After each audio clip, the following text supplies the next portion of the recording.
Open. Welcome everyone. We've got Councillor Sherlock, the Deputy, myself. Any extra people? No, so we can't co-opt anyone. Would someone like to confirm the minutes? So moved. Thank you. Put that. Those in favour say aye. The ayes have it. Consideration of supplementary items. We haven't got any. Riding up those stairs wasn't good. Indications of pecuniary conflicts of interest? Yes. No, Yes. no. Transfer of agenda items. Okay, we'll go to item 6, nature strip policy. Would the Manager Bushland Diversity and Waterways and Director would like to introduce this item? Yeah, look, I suppose there was some questions without notice in relation to nature strips, and I suppose the opportunities to revegetate some of those nature strips. So we've put together, and John and his team has put together a fairly comprehensive report on nature strips generally, a practice which appears to be out of step with other surrounding municipalities around maintenance regime and the cost of that, and the limited nature of that service being provided to a limited number of adjacent properties. So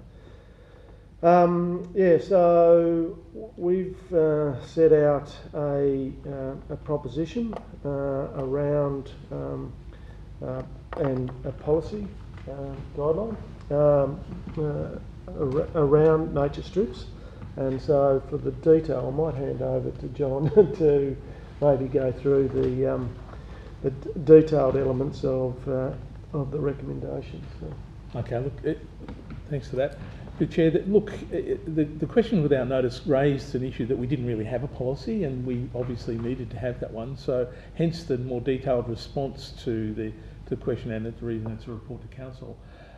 It really reflects upon the fact that there's been a significant, over time, an incremental addition of residential nature strips added to the program that we have of undertaking a cut of 4 cuts per year during the growing season, and accommodating both. It's increased obviously a significant proportion of that residential nature strips, about 69%, median strips and roundabouts, which obviously council managed land, about 27%, and right-of-ways, walkways and those things in between streets are things that we also treat, but they're a small percentage, only 4%.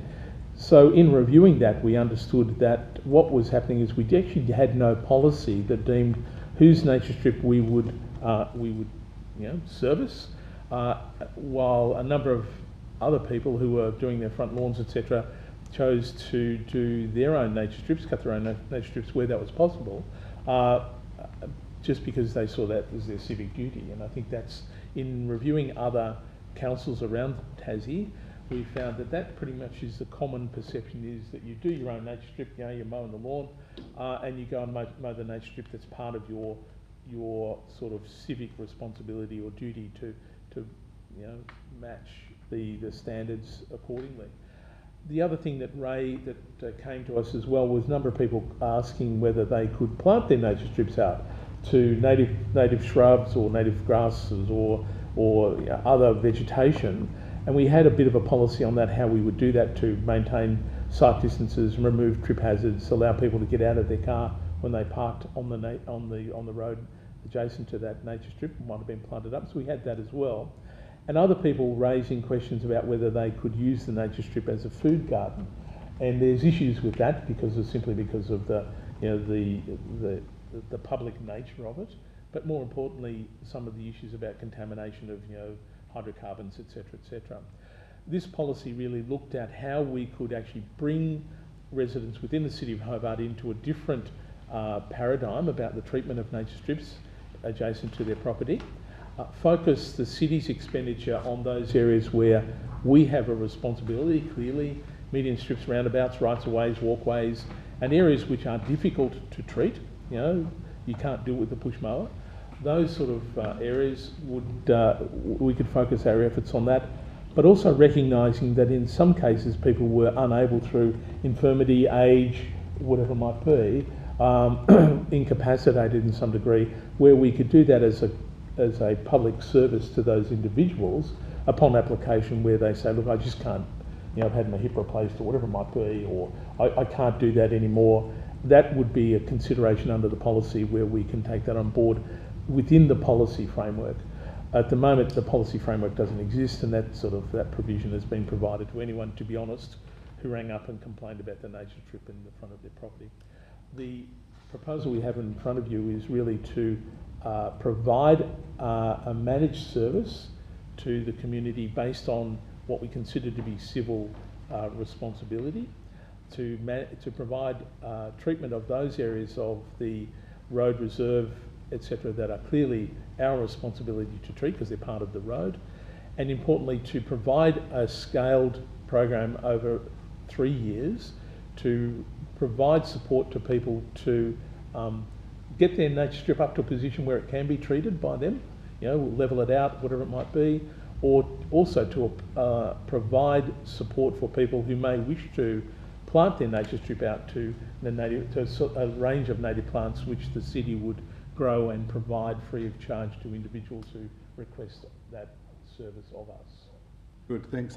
My first reading of this is that when we take a service away, whilst what you've said and the report outlines some really good initiatives, when you take a service away, I think there has to be a fair bit of consultation, and I hate to think that this could be recommended tonight as your recommendation there without any community consultation. My view, and I can't move from the chair, but my view is that we go do some consultation with perhaps in the rates notice that we are changing the policy. The policy's online. Please make some comments.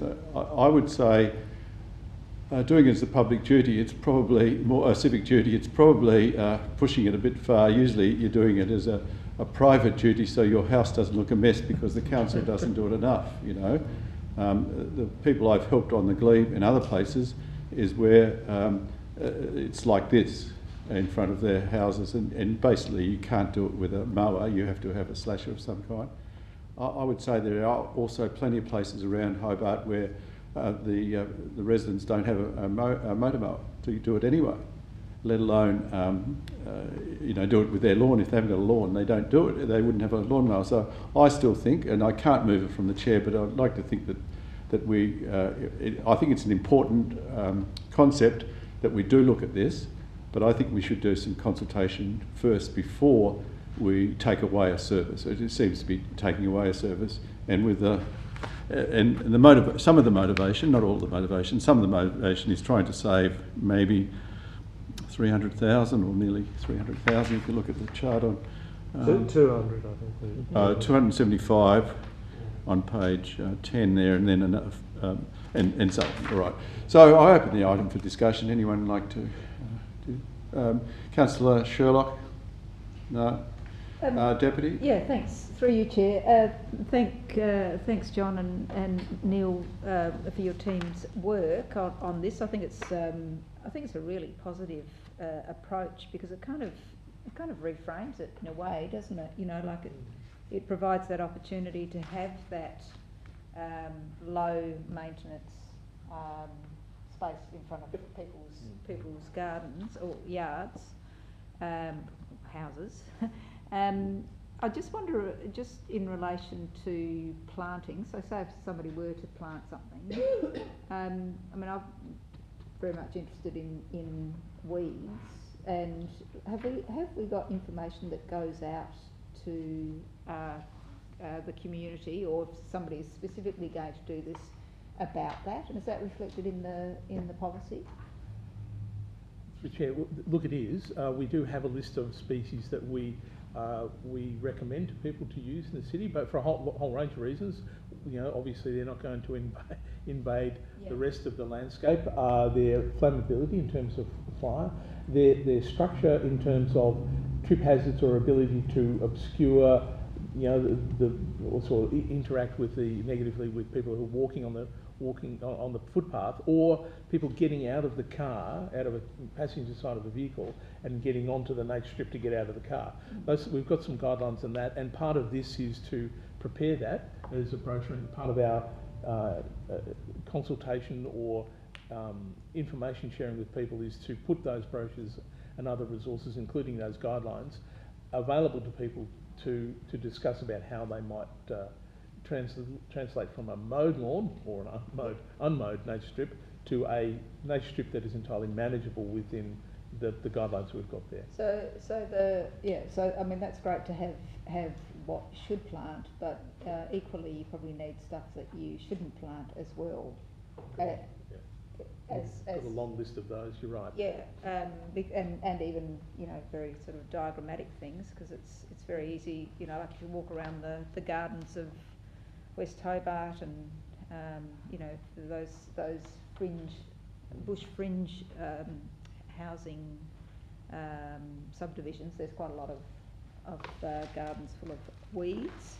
And Deputy, just to be clear, that our intention was, part of this recommendation was to grow tube stock, etc. at the council nursery for a select range of those plants, so they're available to people who wish to take that up. The recommended plants would be available and provided free to those people who chose to plant up their nature strip, so that we didn't have people going out looking for the plants that are on the list because they couldn't get them or whatever it might be. We'd say, look, these are the plants and they're available for our nursery, and when you set up, if you do choose to do that, they're available. I think 20 plants are free from the nursery as well. Just as a question, you're not an acting director anymore, are you? No, general manager or manager something. Look, I have personal experience of a property I owned in Glenorchy where I had a licence over the nature strip, which I used for non-lawn purposes, and I planted some eucalyptus globulus, and now there are significant trees and they're causing a nuisance to everyone out there. But what legal rights? We own the nature strip, the householder doesn't, and therefore are we giving them a licence of some kind to utilise their nature strip for their own purposes, whether it's a vegetable garden or other trees? If someone was injured using their motor mower or whatever bit of machinery, are we liable because it is on the council's property? Have those legal issues, if we're going to withdraw a service, we have to give something in the return, and something in the return is that we'll give you a licence over the nature strip, and that gives you a few rights which we wouldn't, and we could, in the licence, as the licence that I had for my place at Rosetta, gave the obligations to the owner of the land, which was the council, Glenorchy City Council. Have we considered things like that? We haven't proposed a licence, but we have looked at other councils where they've had the policy, and the policy authorises people to use that piece of nature strip in front of their property for particular purposes in accordance with the policy or the guidelines that are provided there, on the understanding that that's the limit of the use or the type of use which can be applied by the individual landholder adjacent to that strip of land. So it isn't an individual licence for each, and I dread to suggest that we would do that.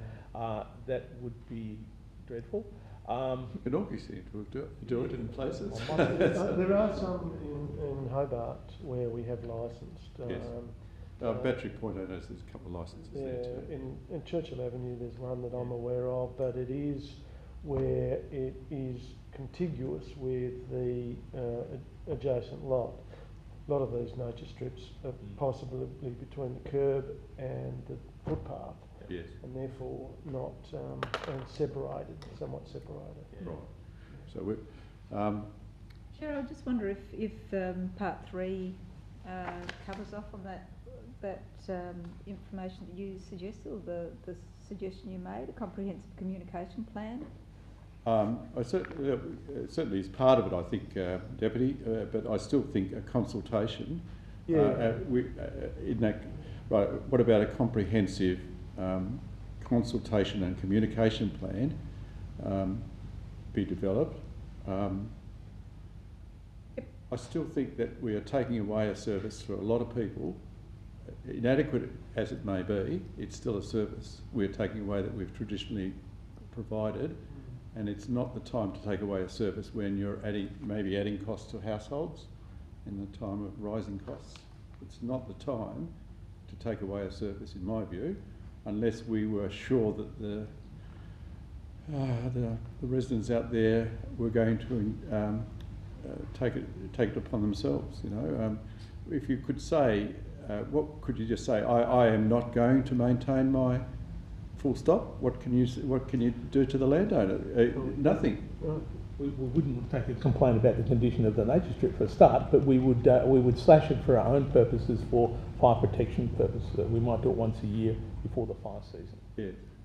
If it's, I mean, one thing about the city that hasn't deteriorated, I don't believe, in the last few years, is the look and feel of our suburbs, which look great. And maybe as, because I work in Glenorchy half the week now, I still say Hobart looks, in terms of nature strips and parks and that, looks 100% better. And if we are going to the average of our surrounding municipalities, we could be reducing the look and feel, the good look and feel of our city, because some of that good look and feel visitors, wherever they stay, do appreciate. You know, so I still think that it's too early until we know what our ratepayers and our residents think of this. But yeah. So you're looking for an engagement with and it's not necessarily those that are affected. It's also the wider community as well. Yeah. Because the wider community are paying for this as well, and. True.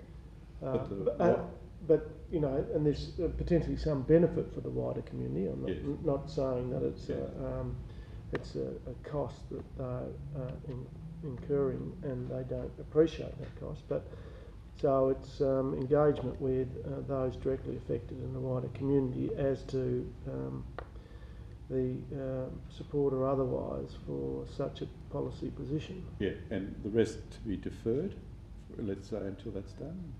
The 1, 2, 4 and 5 be deferred until that's done. Well, seems like a bit of a strange thing to do to defer it. No, it's not deferring 3 though. I would think that you'd have the communications and comprehensive communication strategy with an engagement strategy with those people who are affected, wouldn't you? Yeah, largely that's right. Yeah, the people. But I think the chair is saying that he's not prepared to commit to that until such time as he's had that feedback. Yes. Yeah, I won't repeat what I said, but we do heaps of things that the rest of the community pay for. For example, around the foreshore, we do comprehensive things to do with walkways through near our linear park and so on, that people in Battery Point or in potentially in Lena Valley and so on would never use, may not never use. So we have, it is a, sometimes we do have to spend ratepayers' money on projects which are good, aren't they? I mean, keeping our city looking fairly good most of the year, our nature strips, which is the council's property. It's not the ratepayers' property, it's the council's property, and you're saying passing that cost on to the ratepayers, irrespective of whether the surrounding municipalities have another policy. I still think we've got to get the sense of what people, I mean, they could come back and enthusiastically agree with it, because I know there are people in Newtown who want to set up whole streets of vegetable gardens and fruit trees, you know. They might come back and be really positive about this. Chairman, I would like to move the motion as it is. I'm quite happy to have community engagement strategy as part of a targeted community engagement strategy as part of part 3. But I would not see the point of deferring this. I mean, there's work that's already done, so I'm not going to move a deferral motion. Yeah. Listed on Okay. Well, obviously, looking around the table here, it will pass, I'm sure. But so, if we'd like, unless Councillor Sherlock, would you like to make any comments? No, I completely agree with the Deputy Lord Mayor. Yep. Okay, well, I'll put the motion, which I would disagree with, but it is a democratic institution. I put that motion. Those in favour say aye. Aye. Did you say aye, Councillor Sherlock? I did indeed. Yeah, thank you. Those against say no. No. I think we know it's going to be 2-1, so that motion is passed. We've now got, we'll move on to Community Action Status Report. Could someone move that to be received and noted? So moved, Mr. Chair. Thank you. Put that. Those in favour say aye. Those against say no. The ayes have it. Does it go straight on to responses without? Yes. Could someone move those two ones? So moved. Thank you. Put that. Those in favour say aye. Those against say no. The ayes have it. Thank you to the officers for doing such a quick report about the sports precinct. Questions without notice, item 9. Any questions without notice? No questions without notice. I will. We need a motion to go into the closed.